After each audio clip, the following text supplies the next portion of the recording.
Hi there, welcome along to the SSN Social. We will be looking ahead to Saturday's big game between Manchester City and Chelsea. Sorry, Andre Flo is here in the studio with us alongside Football Daily's Joe Thomlinson. We've got lots and lots to talk about. We'll also be talking about the week's huge news and asking, are gilets the best a man can get? Well, Tottenham thinks so, as Jose Mourinho follows in the footsteps of Tim Sherwood and Mauricio Pochettino. We'll be hearing from Frank Lampard and Pep Guardiola as Lampard is asked whether he'd follow in Mourinho's footsteps and ever manage at Spurs. So we are going to be talking about that big game tomorrow, Manchester City against Chelsea, but there really is only one place to start. That is with that huge news this week, Jose Mourinho replacing Mauricio Pochettino at Tottenham. And Tori, first of all, we've got to get your reaction to both Pochettino being sacked and Mourinho being appointed. What do you make of it all? I think, as everyone else, I was very surprised. I didn't expect that to come. Pochettino has done a brilliant job. I know the table at the moment is not so bright for Tottenham, but it's a bit of a shock for me, yeah, it was, I have to admit. And the timing of it all, I guess. I mean, it just seemed to happen so quickly.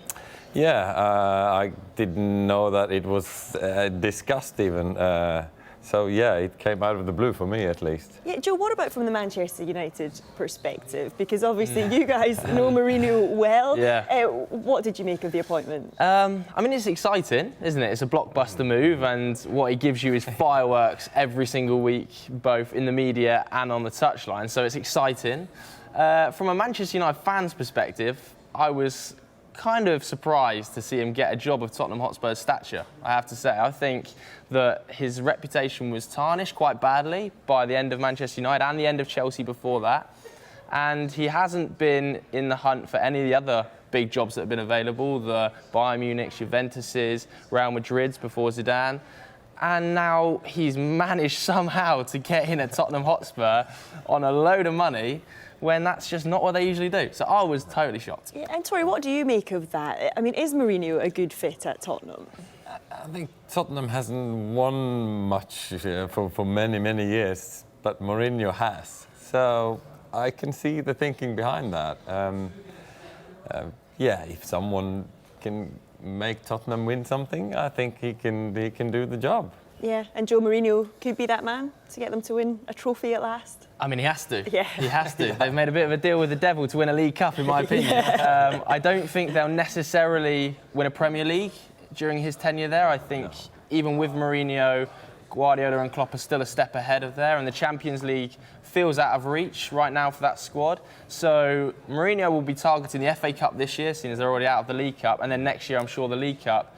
And if Tottenham fans are happy with a League Cup plus Jose Mourinho, fair play, let him have it. Yeah, well, naturally, this story has absolutely dominated social media all week. We've picked out a couple of images to have a look at now, and there has been a few jibes about Mourinho bringing a defensive style to Tottenham. Have a look at these, some updated FIFA cards of Harry Kane and Heung-min Son, some positional changes for them doing the rounds. And of course, we will no longer see the classic new signing photo opportunity with Mauricio Pochettino at Tottenham. Only time will tell if Jose will continue with that tradition. And we don't like to get political on this show, but Joe, there is an election in less than 3 weeks' time. But since Tuesday, it's actually Jose Mourinho that has been trending more than Boris Johnson. What have you made of the impact that this has made online? Yeah, huge. Huge news. I think partly because of the surprise factor, like Dore has already mentioned. Nobody really saw Pochettino getting the chop this early. So when Jose was announced, 11 hours later, I think everybody was surprised. So everybody was tweeting about it. Everybody was posting on Instagram about it. So everybody was shocked to start with. And then it's Jose Mourinho. He causes so much split opinion. You either love him or you hate him. And I think the reason there's been so much chatter is that probably 60% now think that he's going to be a total failure, and then there's 40% of Tottenham fans that think he could still win us a Premier League title. It's still Jose Mourinho. So it's been chaos, but we all love chaos in the Premier League, don't we? Yeah, we do. And I mean, you mentioned the Tottenham fans there. Tori, what about the Chelsea fans? How do you think this will go down with them? I think that will also be a bit mixed. You know, he did so well for Chelsea. and some fans would probably not like to see him manage Tottenham. Yeah. But then again, everybody knows this is how football goes, especially nowadays. That you go from one club to the other, and then you try to do your best wherever you are. But certainly, it's been at work as well. It's been discussed a lot. Yeah. So it's back and forward and divided opinions. Divided opinions. Well, we want to know what you think, because that is actually the subject of our Twitter poll tonight as well. We'll see how divided the opinions are. Chelsea fans, the question is, can you forgive Mourinho for joining Spurs? Yes or no? It's a simple question. Just head on over to @Sky Sports News, our Twitter page. Tell us what you think, and we'll bring you the result of that towards the end of the programme. Of course, Mourinho, he vowed back in 2015 that he would never take over at Spurs. So what about the current Chelsea boss? Would Frank Lampard ever accept the Tottenham manager's job? Well, he was asked that very question today.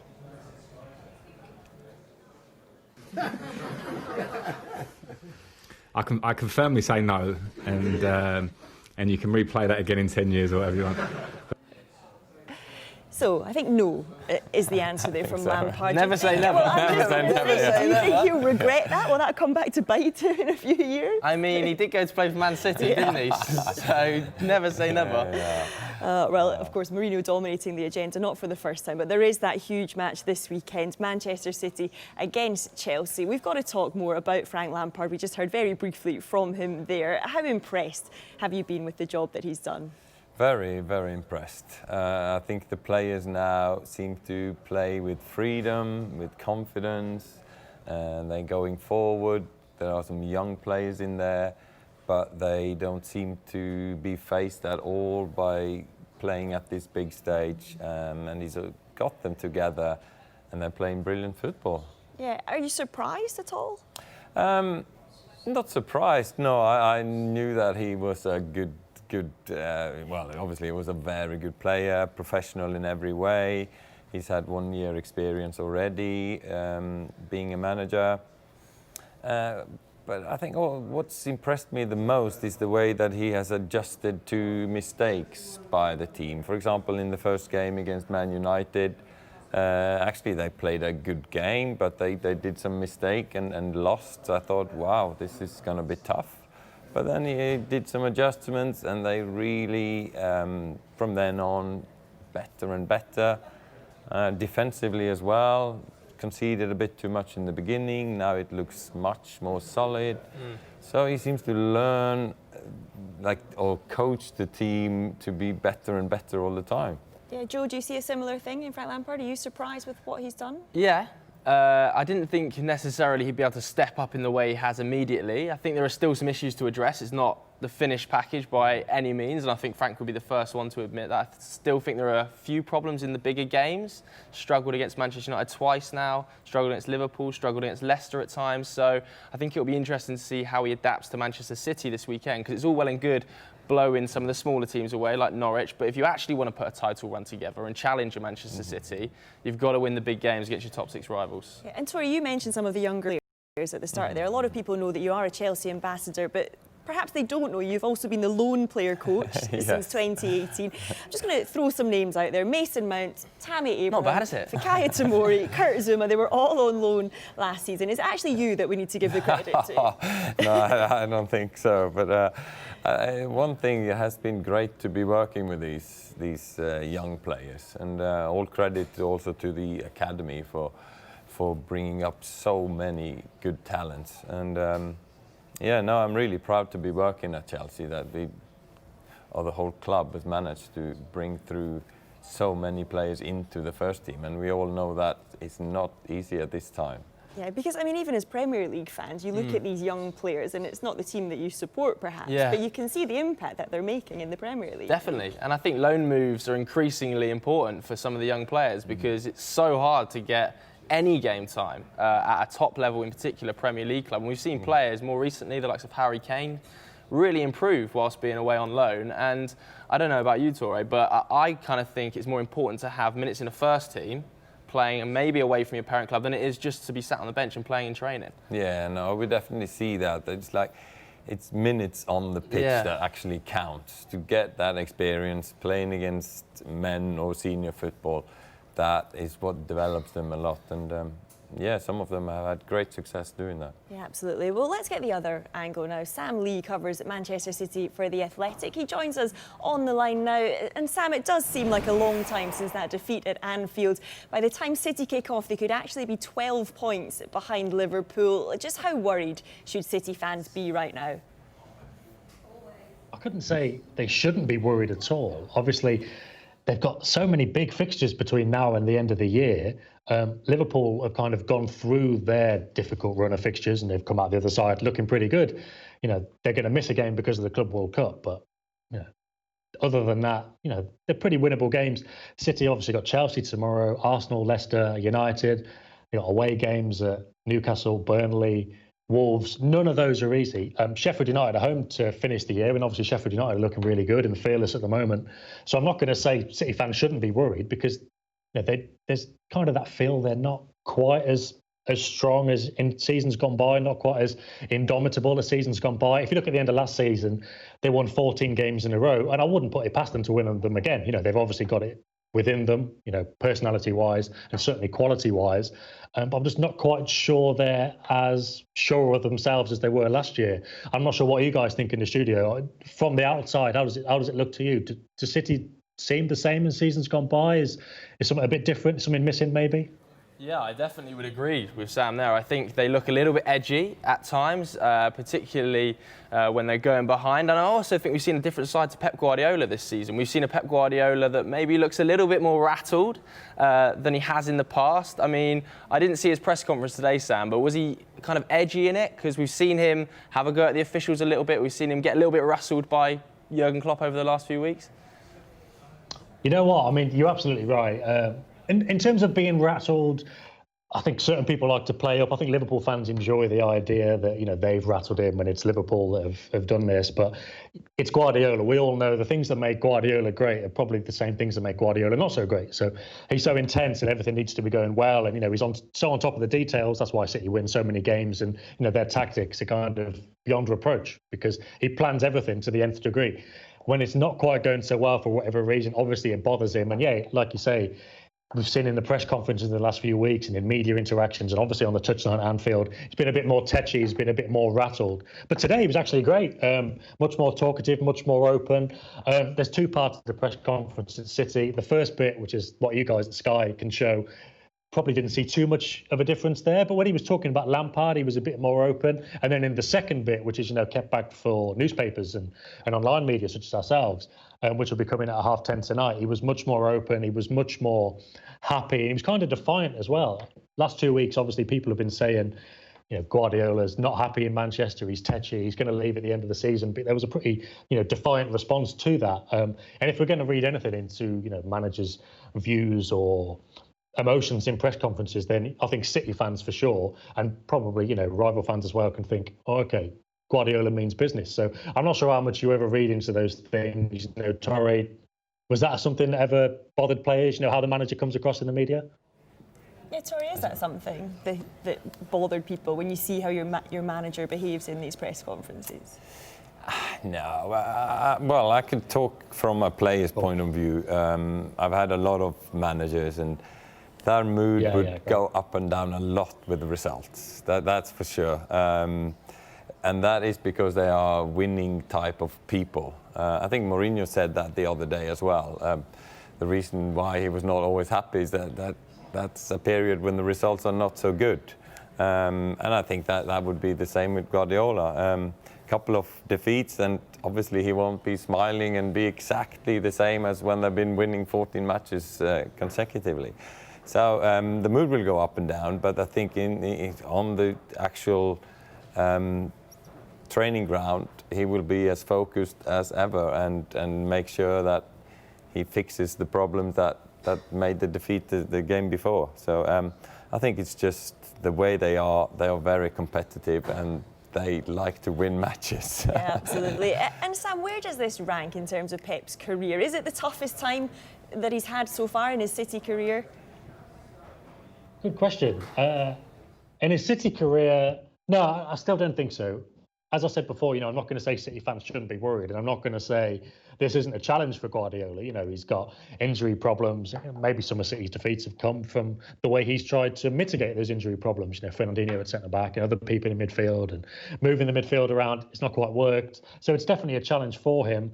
But I think the hardest period at City was probably that first season, convincing Premier League players, convincing superstars of Man City and the Premier League, like Aguero, that they should listen to him, that his ideas, and for all the trophies he's won, that he's actually worth listening to, and whether it can work in England. And yeah, so I think his first year at City was probably the biggest challenge of his time at City, obviously, because he had to persuade everyone that he's worth listening to. Obviously, now the players know he's worth listening to, and they will listen to him. They will do what he says. So he just needs to come up with the answers. And in terms of other parts of his career, first year at Barcelona B, first year at Barcelona, no real pedigree as a top-level coach. Going to Bayern Munich, proving it can work in Germany. Going to England, proving it can work in England. They're probably bigger challenges that he's got now. But it's certainly a unique challenge for him because it's not quite working at the moment. It's not a disaster, but it's not quite working, and he needs to find those answers. So, yeah, it's a bit of a challenge, but probably not his biggest one. OK, Sam, thank you very much for joining us on SSN Social tonight. Thank you. Thank you. One supporter asked me if they could call me Dave because my surname was very difficult.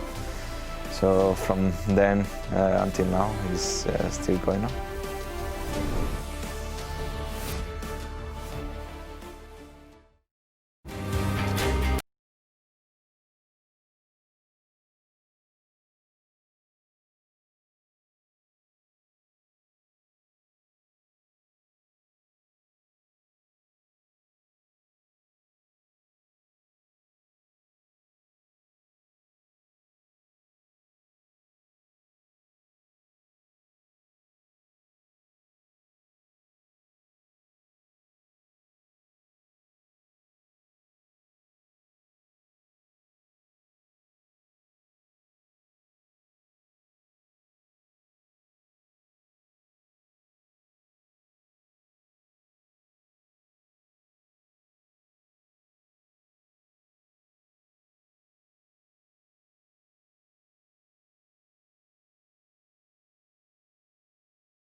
Hi there, welcome back to the SSN Social, where we're looking ahead to Saturday's huge game between Chelsea and Manchester City.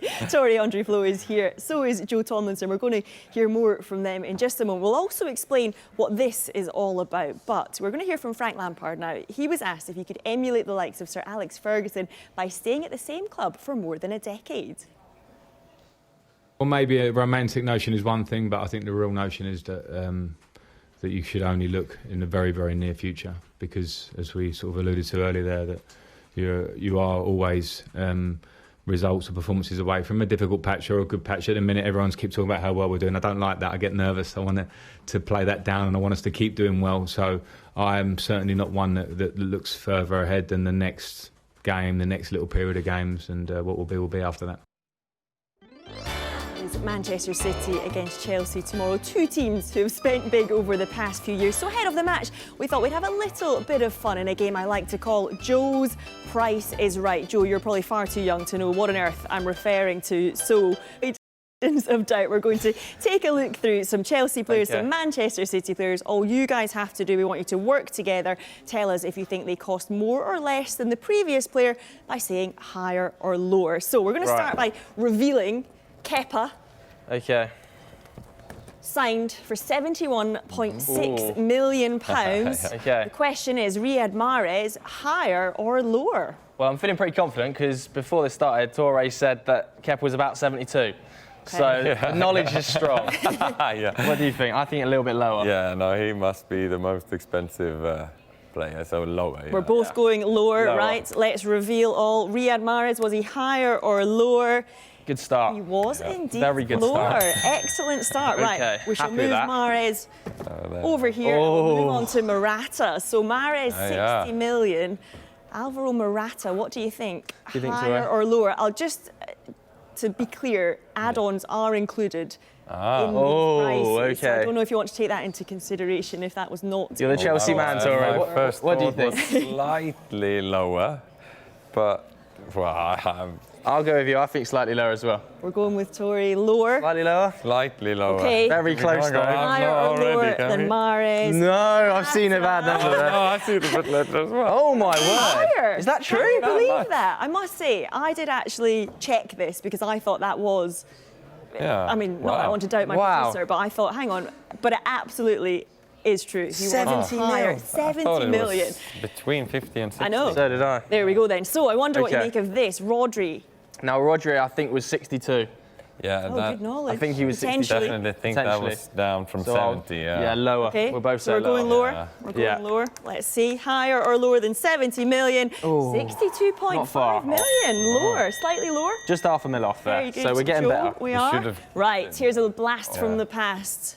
Torres, Torres. higher or lower Was he not than 50? 50, wasn't it? I think he was I've 50. heard 50. Okay, we're Yeah. going lower. We'll Let's both say see, lower. the big reveal. Yeah. Absolutely right good. with lower. Finding our form now. Yes, right. Okay, Sterling, what do we think? Higher or lower? Do we remember? Very close. I This thought it was the signing. same thing. I think it must be up. You're saying up? I think it was down. I think We've 48. got a agree? dispute here. So you're going lower. I think you're 48. going higher. I think higher, but... Let's see who is right. Oh, no. And Oh, wow. so slightly lower. Right, we're going to rattle through these other two here. Okay. Pulisic, what do we think? Higher or Pulisic lower? was higher than I 49. think higher. Yeah, Both 56-ish. in agreement. Yeah. We think Yeah. higher. We're giving numbers as well here. I like this, Joe. Very good. 57. 57.6. Okay. So Not he bad. was higher. Well done. And finally here, Kevin De Bruyne. What do we think? Higher or lower? Very quickly. Higher. He was Higher. definitely Higher, both yeah, going I think higher. so. Let's No have a look.